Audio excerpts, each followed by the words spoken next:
বাংলাদেশের নতুন একজন মুফাসসিরে কোরআন আসছেন, নতুন মুফাসসিরে কোরআন। তিনি তাফসীর করেছেন কোরআনের সাথে নাকি রাজনীতির কোনো সম্পর্ক নাই। আপনার সাথে সম্পর্ক হলো ওই মোদির সাথে, ভারতের সাথে। সূরা আছে এরা কোরআনের রাজনীতি, ইসলামের রাজনীতি চায় না, এই জন্য যে প্রথম হাতটা তার কাটা যাবে।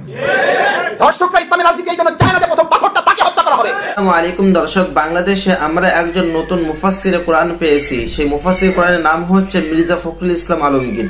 তিনার বক্তব্য হচ্ছে কোরআনের সাথে রাজনীতির নাকি কোনো সম্পর্ক নেই। দর্শক, এই মুফাসসিরের কোরআনকে নিয়ে শফিকুল ইসলাম মাসুদ ভাই গুরুত্বপূর্ণ কিছু কথা বলেছে। দর্শক, যে কথাগুলো আপনারা শুনতে পাবেন দর্শকগুলো সম্পূর্ণ দেখবেন এবং বেশি বেশি হিসাবে অন্য কথা সুযোগ করে দিবেন। এবং এই মুফাসসির কোরআনকে নিয়ে আপনার কি মতামত অবশ্যই কমেন্ট করে জানাবেন। চলুন দর্শক, সর্বপ্রথম আমরা দেখে আসি শফিকুল ইসলাম মাসুদ ভাই কি বলেছে। বাংলাদেশের নতুন একজন মুফাসসিরে কোরআন আসছে, নতুন মুফাসসিরে কোরআন। তিনি তাফসীর করেছেন কোরআনের সাথে নাকি রাজনীতির কোনো সম্পর্ক নাই। আমি তো অন্তর্বর্তী সরকারকে বলবো, ওনাকে আমার মনে হয় বাংলাদেশের জাতীয় মুফাসসির হিসেবে ঘোষণা দেওয়া দরকার। আমরা এতদিন তাফসীর করে এটা পেলাম না যে কোরআনের সাথে রাজনীতির সম্পর্ক নাই। কোরআনের সাথে রাজনীতির সম্পর্ক আছে, আপনার সাথে কোরআনের সম্পর্ক নাই। আপনার সাথে সম্পর্ক হলো ওই মোদির সাথে, ভারতের সাথে। কোরআনের সাথে রাজনীতির সম্পর্ক আছে, এই কথা বাংলার জমিনে চলবে না। আখির দাওয়ানা আলহামদুলিল্লাহি রাব্বিল আলামিন। আল্লাহ তাআলা আমাদেরকে পাঠাইছে রাজত্ব করার জন্য, আর এখন কতিপয় গোমরা লোকেরা বলে ইসলামে কোনো রাজনীতি নাই। কত বড় বদনসিব! আরে ভাই, আমাদেরকে পাঠানো হয়েছে রাজত্ব করার জন্য। কিছু চোরেরা আছে, এরা কোরআনের রাজনীতি, ইসলামের রাজনীতি চায় না, এই জন্য যে প্রথম হাতটা তার কাটা যাবে। দর্শকরা ইসলামের রাজনীতি এই জন্য চায় না যে প্রথম পাথরটা তাকে হত্যা করা হবে। সন্ত্রাসীরা পুলিশ চায় না, আর দুর্নীতিবাজরা কোরআন এবং ইসলামের রাজনীতি চায় না। কারণ তারা জানে কোরআন এবং ইসলামের রাজনীতির এই দাওয়াত যদি মানুষ গ্রহণ করে, তাহলে আমাদের এই ধান্দাবাজি বন্ধ হয়ে যাবে, আমাদের এই চাঁদাবাজি, আমাদের এই দখলদারিত্ব, আমাদের এই টেম্পু স্ট্যান্ড দখল করা চলবে না।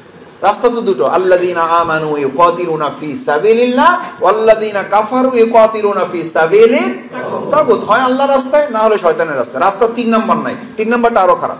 মুযাবযাবিনা বাইনা যালিক উলাইকা হুমুল মুনাফিকুন ইন্নাল মুনাফিকিনা ফি দারকিল আসফালি মিনান নার। আল্লাহ তাআলা তো আপনাকে ইল্লা লিয়াবুদুন, আল্লাহর গোলামি করা, তার পরিকল্পনা বাস্তবায়নের জন্য আপনাকে পাঠিয়েছেন। তাহলে তার পরিকল্পনাটা কি? তার পরিকল্পনাটা হলো আপনি শুধুমাত্র তার গোলামি করবেন। তার পরিকল্পনা হলো লিউযহিরাহু আলা দ্বীনি কুল্লি। এখন ইবাদত বলতে আমি আপনি বুঝে ফেলেছি নামাজ, রোজা, হজ, যাকাত, কালেমা, তাসবিহ, তাহলিল, তাহাজ্জুদ, সাদকা আর জিকির আজকার। বিসমিল্লাহির রহমানির রহিম। ইন্নী জাইলুন ফিল আরদি খলিফা। আমি তো তাদেরকে আমার রাজত্ব করার জন্য, আমার প্রতিনিধিত্ব করার জন্য পাঠাচ্ছি। আল্লাহ তাআলা আমাদেরকে পাঠাইছে রাজত্ব করার জন্য, আর এখন কতিপয় গোমরা লোকেরা বলে ইসলামে কোনো রাজনীতি নাই। কত বড় বদনসিব! আরে ভাই, আমাদেরকে পাঠানো হয়েছে রাজত্ব করার জন্য। আমরা আল্লাহর রাজ নিয়ে এসেছি, আমরা রাজ করব। আর কতটা বদনসিব, কতটা কপাল পোড়া হইলে, কতটা দুনিয়ামুখী হইলে, কতটা দুনিয়ার দাস হলে তারপরে বলে কোরআন এবং ইসলামে নাকি রাজনীতি। আর আল্লাহ তাআলা পাঠাইছি আমাকে কি করার জন্য? রাজত্ব করার জন্য। ইন্নী জাইলুন ফিল আরদি খলিফা। খলিফা মিন্স অ্যাম্বাসেডর। আমার অনেকে বলে কয় মাসুদের রাজনৈতিক দলগুলো পারলো না। দেখেন, ছাত্রছাত্রীরা পারলো, এটা রাজনৈতিক দলের জন্য একটা অসম্মান না? আমি বললাম না, রাজনৈতিক দলের জন্য সম্মান না। আল্লাহ তাআলা পরিকল্পনা করেছেন এটা যে পুরো রাজনৈতিক দলকেও কাজে লাগাবে না, শুধু পোলাপান দিয়ে ওকে সাহায্য করবে। আল্লাহ আমাদের এই বাচ্চাদেরকে, আমাদের শিক্ষার্থীদেরকে মাথা উঁচু করে তাদের কবুল করুন। আমাদের শহীদগুলো কবুল করুন। কেউ কেউ এখন কথায় কথায় আবার দেখে বলে বাচ্চারা এরা কি বুঝে। আরে ভাই, বাচ্চারা যা বুঝে, এটা তো বাবাদের এটা গর্ব যে বাবাদের সামনে সন্তানরা যখন বড় হয়, বাবা কি লজ্জিত হয় না আর গর্ববোধ করে? আমাদের বাচ্চারা আমাদের সামনে বড় হয়েছে, আলহামদুলিল্লাহ, তারা আমাদের দেশকেও বড় করবে। তাদের নিয়ে এত গাত্রদাহ কেন? তাদের নিয়ে আপনারা এত সমালোচনা কেন?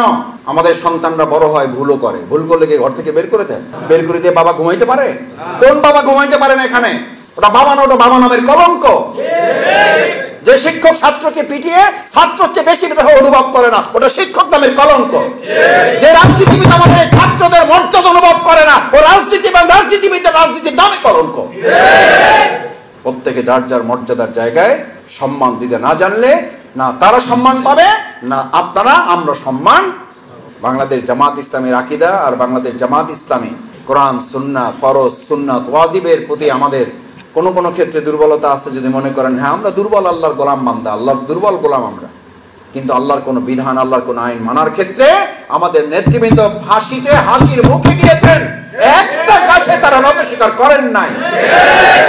আমরা গর্ব করতে চাই না, কিন্তু আল্লাহর মেহেরবানি, তার দয়া, যে আল্লাহর একটা বিধান পালন করতে গিয়ে আমাদের নেতৃবৃন্দ ফাঁসির মুখে গিয়েছেন, কিন্তু তারা সামান্যতম দুনিয়ার কোনো অপশক্তির কাছে মাথা নত করেন না। আমাদেরকে ফতোয়া দেওয়ার আগে 100 বার চিন্তা করতে হবে।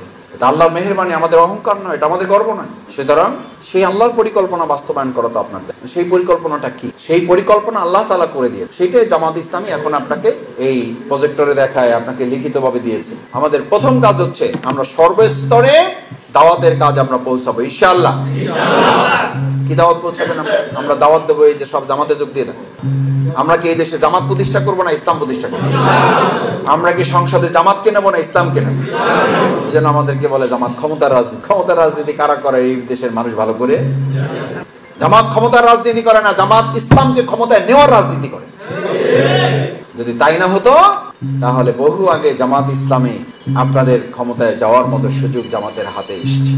জামাত ক্ষমতা না নিয়ে আপনাদেরকে ক্ষমতায় যাওয়ার সুযোগ করে দিয়েছিল দেশ এবং জাতি ইসলামের প্রয়োজনে, বরং সেই প্রয়োজনকে পূরণ না করে দেশ এবং জাতির মানুষের সাথে বেঈমানি করা হয়েছে। প্রিয় নবী মুহাম্মদুর রাসূলুল্লাহ সাল্লাল্লাহু আলাইহি ওয়াসাল্লাম যদি শুধু মসজিদে নববী চালাতেন, মসজিদে নববীকে রাষ্ট্র হিসেবে, ওটাকে গণভবন, বঙ্গভবন হিসেবে না বানাতেন, তাহলে আমরাও শুধু মসজিদে ইমামতি করতাম, আমরা রাষ্ট্র পরিচালনার কোনো চিন্তা করতাম না। কিন্তু প্রিয় নবী মুহাম্মদুর রাসূলুল্লাহ সাল্লাল্লাহু আলাইহি ওয়াসাল্লামের দাওয়াতের মধ্যে শুধু কি ইমামতির দায়িত্ব ছিল, নাকি রাষ্ট্র পরিচালনার আহ্বানও ছিল? কাফির মুশরিকদের সাথে রাসূল সাল্লাল্লাহু আলাইহি ওয়াসাল্লামের সংঘাত হয়েছে কি শুধু মসজিদে নামাজ পড়ার জন্য, নাকি রাষ্ট্রের, আল্লাহর জমিন, আল্লাহর দিন বিজয়ের জন্য? আপনিও আজকে সিদ্ধান্ত নেন যে আমার গণভবন এবং বঙ্গভবন নিয়ে, আমাদের সংসদ ভবন নিয়ে কোনো টার্গেট নাই। কালকে থেকে আপনার এই পৃথিবীতে কোনো শত্রু। আমি মাঝে মধ্যে বলি, কেন বুঝেন না আপনি? আমার দাওয়াতের মধ্যে এটা থাকবে। আমার দাওয়াতে অবশ্যই পরিষ্কার ঘোষণা থাকতে হবে। পলিথিনের বিরুদ্ধে কত মোটিভেশন হইল, যদি সরকার আইন পাস না করে তাহলে পলিথিন বন্ধ হবে? হবে না। পলিথিনের মতো ছোট্ট একটা ইস্যু যদি রাষ্ট্রে আইন প্রণয়ন করে যদি এটা বন্ধ না করা যায়, পৃথিবীর এমন কোন অন্যায় আছে আপনি আইন না পাস করে এটা করতে পারবেন? শুধু বক্তৃতায় সুদ বন্ধ হবে? শুধু বক্তৃতায় ঘুষ বন্ধ হবে? শুধু বক্তৃতায় ধর্ষণ বন্ধ হচ্ছে? তাহলে ইসলাম এটাই বলে যে আল্লাহ তাআলা যে চমৎকার বিধান দিয়েছেন, এই বিধান বাস্তবায়ন করতে হলে এই বিধানের আলোকে তৈরি হওয়া কিছু মানুষ সংসদে গিয়ে এই আইন পাস করার মধ্য দিয়েই কেবল আমাদেরকে আল্লাহর জমিনে আল্লাহর দ্বীন বাস্তবায়ন, এটাকে যদি if this means politics then this is our, যদি এটাকে আপনি রাজনীতি মনে করেন তাহলে এটাই আমাদের রাজনীতি, এটাই আমাদের রাজনীতি। আমাদের ইসলামের এই রাজনীতি, এই অর্থে রাজনীতিতে হলো নীতির রাজা, হাসের রাজা, নাস্তির রাজা, পথের রাজা। সব যদি রাজ হয় তাহলে নীতির রাজা কি দুর্নীতি হবে না রাজনীতি হবে? যেই রাজনীতিতে ইসলাম নাই, কোরআন নাই, ওটা রাজনীতি, ওটা দুর্নীতি। কিছু চোরেরা আছে, এরা কোরআনের রাজনীতি, ইসলামের রাজনীতি চায় না, এই জন্য যে প্রথম হাতটা তার কাটা যাবে। ধর্ষকরা ইসলামের রাজনীতি এই জন্য চায় না যে প্রথম পাথরটা তাকে হত্যা করা হবে। সন্ত্রাসীরা পুলিশ চায় না, আর দুর্নীতিবাজরা কোরআন এবং ইসলামের রাজনীতি চায় না। কারণ তারা জানে কোরআন এবং ইসলামের রাজনীতির এই দাওয়াত যদি মানুষ গ্রহণ করে তাহলে আমাদের এই ধান্দাবাজি বন্ধ হয়ে যাবে, আমাদের এই চাঁদাবাজি, আমাদের এই দখলদারিত্ব, আমাদের এই টেম্পু স্ট্যান্ড দখল করা চলবে না, চলবে না। এটা জেনে বুঝেই এখন বলা হয় ইসলাম, কোরআন এগুলো বলেন, রাজনীতির কথা বলেন, ফতোয়া অন্য দিচ্ছে। রাসূল করিম সাল্লাল্লাহু আলাইহি ওয়াসাল্লামের পরিষ্কার হাদিস, জামানা আসবে যখন আলেমদের বুক থেকে ইলম তুলে নেওয়া হবে না, আলেমদেরকেই তুলে নেওয়া হবে। এবং সেই সময় কিছু মূর্খ লোকেরা, ফাজুহেলা অথবা জালিমদের মধ্য থেকে কিছু লোকদেরকে নেতৃত্বের কাতারে দেওয়া হবে, জালিমদেরকে, অজ্ঞ মূর্খদেরকে। এবং সে তারা না জেনে কিছু লোকদের কথা অনুযায়ী তারা ফতোয়া দিয়ে দিবে। দিচ্ছে না, দেয় নাই? এই যে মুফতি জন্ম নেবে, এটা কার ঘোষণা? আল্লাহ রাসূল সাল্লাল্লাহু আলাইহি ওয়াসাল্লাম আগেই বলে দিয়েছেন, ফাত্তাও। তারা জেনে না জেনে, নিজে কিছু জানবে না, বুঝবে না, ফতোয়া দিয়ে দিবে। দিচ্ছে না, দেয় না? এটা কার ভবিষ্যৎবাণী? সুতরাং এগুলো দেখে আমরা বিস্মিত হই না, আমাদেরই প্রস্তুতি আছে।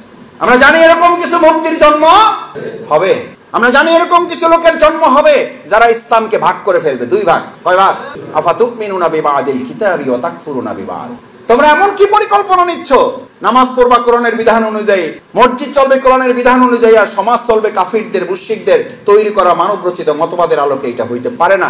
অতাকফুরুনা বিবাদ, তার মানে তোমরা কোরআনের কিছু কথা মানো আর কিছু কথা মানো না। তাকফির, তাকফির মানে হচ্ছে গোপন করা, তাকফির মানে হচ্ছে বলতে না দেওয়া। আজকে তারাও সেই কথা বলতে চায়, কোরআনের সব কথা আপনারা বলতে পারবেন না, আর আমরা বলছি কোরআনের সব কথা বলবো আমরা। এই কোরআনের সব কথা বলতে না দিয়েই বিগত 17 বছর মানুষের ভাগ্যকে আটকে রাখা হয়েছে, আর ভাগ্যকে আটকে রাখা যাবে না। মানুষ দেখেছে দেশ স্বাধীনের 53 বছর পরেও বহু তন্ত্র মন্ত্র দফায় দফায় মানুষের রফা হয়েছে, মানুষের কোনো পরিবর্তন হয় নাই। পরিবর্তনের এখন একটাই দফা, ইসলাম। সব দেখা শেষ, ইসলামের এই কথা কি আমার আপনার কথা? এই কয়েক হাজার লোকের কথা? কার কথা? আল্লাহর কথা। এবং এখন গ্রামে গঞ্জে শ্রমিক জনতা মুটে মজুর বলা শুরু করছে না করে নাই? ওনার কথা আমাদেরকে মুগ্ধ করেছে। আমরা সিদ্ধান্ত নিয়েছি এবার ওই সব রাজনীতি করে লাভ হবে না। এবার আমাদের জায়গা মতো আমরা এবার আমাদের রায় প্রদান করব। আমরা এমন একটা দেশ তৈরি করতে চাই, আমাদের এবারের পরিকল্পনা এমন একটা দেশ তৈরি করতে চাই, এই দেশের সমস্ত জনগণ হবে দেশের মালিক, আর যারা এখানে ভোটের মাধ্যমে রায়ের মাধ্যমে হবে তারা হবে সেবক। সেবক এবং মালিকের দেশ হবে বাংলাদেশ।